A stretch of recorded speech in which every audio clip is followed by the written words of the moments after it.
একদম টাটকা আর ফ্রেশ খাবার খেতে আমরা সকলে পছন্দ করি, তাই না? আসসালামু আলাইকুম এভরিওয়ান, কেমন আছেন সবাই? আশা করি যে যেখান থেকে ভিডিওটি দেখছেন নিশ্চয়ই আল্লাহর রহমতে সুস্থ আছেন, ভালো আছেন। আজকে যে রেসিপিটি করব সেটা হচ্ছে দেশি হাঁসের মাংসের রেসিপি। তো হাঁসটা আমি জবাই দিয়ে গরম পানি দিয়ে ছিলে নিচ্ছি। চাইলে হাঁসটা বাজার থেকে ড্রেসিং করা যেত, বাট ওইখানের যে পানিটা মানে ড্রেসিং করা যে পানিটা ওটা অনেক ময়লা থাকে, যার কারণে হচ্ছে আমি এটা নিজেরাই ছিলে নিচ্ছি গরম পানি দিয়ে। আমি সবসময় হাঁস মুরগি যাই রান্না করি না কেন এটা আমি সবসময় ঘরেই ক্লিন করি, আমি বাইরের থেকে কখনোই ক্লিন করে আনি না, ওটা আমার কাছে অনেকটা নোংরা মনে হয়। যাই হোক, হাঁসটা ভালো করে ক্লিন করে নিয়ে এরপরে হচ্ছে হাঁসটা পুড়িয়ে নিচ্ছি, এতে করে এর উপরে যে পশমটা আছে এটা ভালো করে পুড়ে যাবে এবং রান্না করার পরে খেতেও ভালো লাগবে। অনেক সময় দেখা যায় কি যে রান্না করার পরে এই চামড়ার উপরে পশম দেখা যায়, তখন হচ্ছে আর খেতে ইচ্ছা করে না, মানে ঘৃণা লাগে। তো হাঁস আর মুরগি যাই রান্না করেন না কেন ভালো করে ক্লিন করে পুড়িয়ে নিলে এরপরে আর কোনো প্রবলেম হয় না। হাঁসটা কেটে ধুয়ে ভালো করে পরিষ্কার করে নিয়ে এরপরে হচ্ছে রান্নায় বসাই দিলাম চুলায়। আমি হাঁসের মাংসটা হচ্ছে হাতে মাখিয়ে বাটা মশলা দিয়ে রান্না করব। এর জন্য কড়াইতে মাংসটা দিয়ে এরপর দিলাম হচ্ছে মশলা, দিয়ে দিলাম হচ্ছে পেঁয়াজ কুচি, জিরা বাটা, আদা বাটা, রসুন বাটা, পেঁয়াজ বাটা, লবণ, হলুদ, শুকনো মরিচের গুঁড়া। আমি এখানে হাঁসের মাংসটা একটু ঝাল ঝাল রান্না করব, যার কারণে ঝালের পরিমাণটা একটু বেশিই দিছি, আপনারা চাইলে এখানে কম বেশি করে নিতে পারবেন। এরপরে দিলাম হচ্ছে ধনের গুঁড়া, সাথে দিলাম হচ্ছে সরিষার তেল, আর এখন দিচ্ছি হচ্ছে গরম মশলা, আস্ত গরম মশলা এখানে দিয়ে দিলাম। সাথে দিচ্ছি হচ্ছে 2-3 টুকরা তেজপাতা, আর দিলাম হচ্ছে অল্প একটু জয়ফল, মানে জয়ফলটার হচ্ছে 5 ভাগের 1 ভাগ দিছি, তাও গুঁড়ো করে দিয়ে দিলাম। এখন হচ্ছে মাংসটা খুব ভালো করেই মাখিয়ে নিব।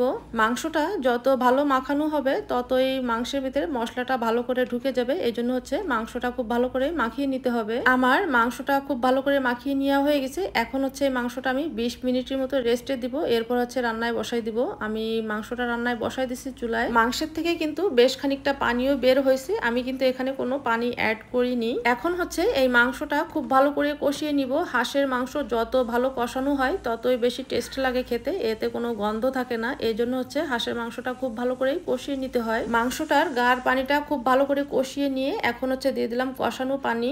এখানে আমি কোনো গরম পানি অ্যাড করিনি, একদম নর্মাল পানি দিয়ে হচ্ছে হাঁসের মাংসটা কষিয়ে নিচ্ছি। এখন যেহেতু গরমকাল সেহেতু গরম পানি দেওয়ার কোনো দরকার হয় না, তবে চাইলে আপনারা গরম পানি এখানে দিতে পারেন। মাংসটা যখন কষানো হয়ে আসবে ওই পর্যায়ে দিব হচ্ছে আলু, আর আমি মাংসটাও রান্না করব হচ্ছে চুই ঝাল দিয়ে দিলাম হচ্ছে চুই ঝাল আর হচ্ছে রসুন, সাথে দিলাম হচ্ছে 2 টুকরা বোম্বাই মরিচ, এতে করে এর অনেক সুন্দর একটা ফ্লেভার আসবে। চেষ্টা করবেন অবশ্যই এখানে বোম্বাই মরিচটাই দেওয়ার। অনেকেই আছে যে ঝাল খেতে কম পছন্দ করে, তারা ঝালের পরিমাণটা একটু কমিয়ে দিবেন। আমি যেহেতু হাঁসটা ঝাল ঝাল করে রান্না করব এই জন্য হচ্ছে ঝালের পরিমাণটা একটু বেশি দিছি এখানে।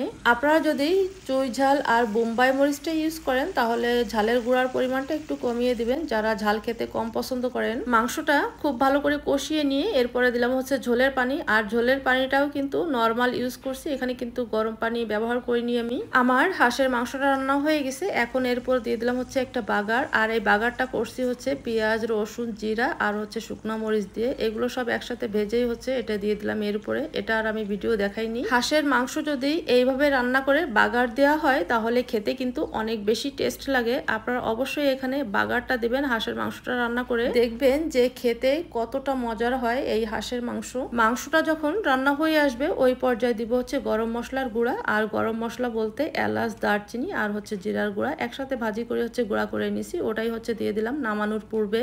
আর গরম মশলাটা দিয়ে কিন্তু জাল করা যাবে না, উপরে ছড়িয়ে দিয়ে হচ্ছে ঢেকে দিতে হবে, এতে করে মাংসের সুন্দর একটা ফ্লেভার ছড়াবে। তাই মাংসটা রান্না হওয়ার পরে হচ্ছে এই গরম মশলাটা দিতে হবে। আমার মাংসটা রান্না এখন পুরোপুরি কমপ্লিট, দেখুন কেমন করে রান্না করছি। মাংসটা খেতে কিন্তু অসাধারণ হয়েছে এই হাঁসের মাংস, আমার কাছে তো অনেক বেশি ভালো লাগছে। আপনারাও একইভাবে ট্রাই করবেন এই হাঁসের মাংস, আশা করি আপনাদের কাছেও অনেক বেশি ভালো লাগবে। তো এই ছিল আজকের রেসিপি, কেমন হলো অবশ্যই আমাকে কমেন্ট করে জানাবেন, আর আপনারাও করে আমাকে জানাবেন যে আপনাদেরটাও কেমন হলো। আশা করি আপনাদেরটাও অনেক বেশি ভালো হবে।